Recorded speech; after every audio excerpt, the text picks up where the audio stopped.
Hello everyone, how are we doing today? So about a month ago, I got back from a 2-month trip to Seoul, South Korea. It was honestly the best experience of my life. I absolutely fell in love with the country. I fell in love with my entire journey, the friends I made along the way, the experiences I had. While I was there, I did make a couple of YouTube videos on my experiences there, and I got a comment asking if I could kind of walk you through how I was able to do this. I honestly thought this was a great idea and a great YouTube video idea, so I am making that video today. So in this video, I'm going to talk to you a little bit about how long I stayed, some of the experiences I had, and what budget is required for a 2-month trip. So I actually found this opportunity through Workaway. Workaway is an online volunteer program that allows you to look all over the globe with people who are essentially looking for help in return for a free place to stay. It's a really good way to travel cheaply because in return for a little bit of help with whatever type of Workaway you'd like to do, you get a free place to stay and sometimes even meals. There are even some places that offer paid workaways, so if you have the right visa and you can legally work there, then you can also make money while you do this. I actually found this program through some online resources and websites about how to do cheap travel. Also, I will say TikTok is a wonderful tool for things like this. If you enjoy traveling and travel videos and you want to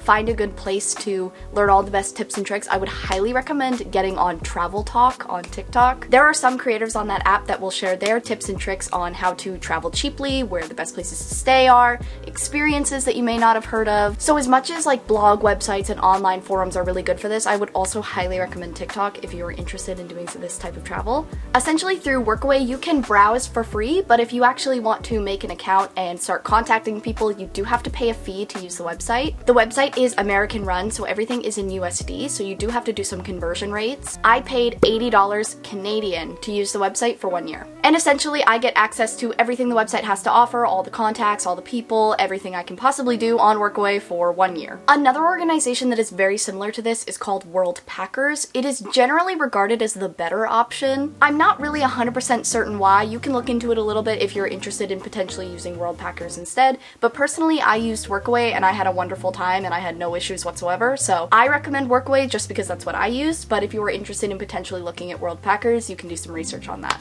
So while I was browsing Workaway, I stumbled upon an opportunity that worked really well for me. It was in Seoul, South Korea, and essentially in return for a free shared apartment with the other Workawayers who were doing this trip, you would help this person run their language facility. I got into contact with the host and worked out a time period that worked really well for me. I was open to staying pretty much as long as I possibly could, but the host had made it clear that he was only really looking for people for about 2 months or so, so I decided on staying from mid-February to mid-April, and then essentially after that all I had to do was book my flights and pack my bags. In terms of roommates, I had absolutely no idea who I was going to be staying with until I walked into the front door of the apartment. And while that could be a really scary thought, I took comfort in the idea of knowing that all of us were going to have at least one thing in common, was that we wanted to travel, right? We wanted to experience the world, and we were all doing the same program. So that brought me a lot of comfort. I wasn't too nervous about the people I was going to be staying with. I knew that I was a good roommate, and I hoped that they would be the same. There were also some rules and regulations put into place about the cleanliness of the apartment and apartment rules and things like that, so it made it really easy to live with other people. These roommates turned out to be my absolute closest friends. I love them all very dearly. I cannot express enough how grateful I am for the roommates that I ended up getting.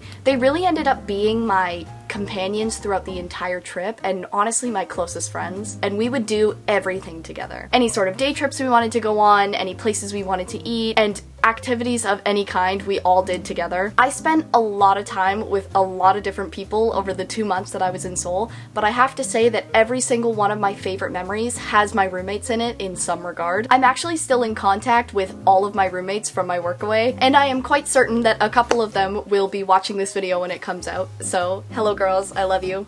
Send me a text message when you see this. I know money can be a little bit hard to talk about sometimes, but I think budget is really important to talk about, especially when planning travel, so that people know what to expect from their trips, from their time periods, from what they want to get out of it. Excluding the prices of flights, I had about 5,000 Canadian dollars saved up for 2 months in Seoul. And by the time I came back about 2 months later, I still had about $2,500 still in the bank. I am not a particularly big spender, and I think your budget will depend solely on what you plan to do while you're you're there. I wasn't really too interested in going clothing shopping or shopping for makeup or any of the things that a lot of people do while they're in Korea. The things that I spent my money on were food and albums. Of course, I went to Olive Young and I got some skincare and some face masks and things like that. I didn't really spend a whole lot on stuff like that though, because it wasn't really what I was interested in spending my money on. Obviously, the biggest thing I spent my money on was food. I went out quite a bit to eat in Korea. One, because it's super easy, it's super convenient, and two, because it's actually quite cheap. Most meals at restaurants cost me about $8 to $16 Canadian for a meal, which is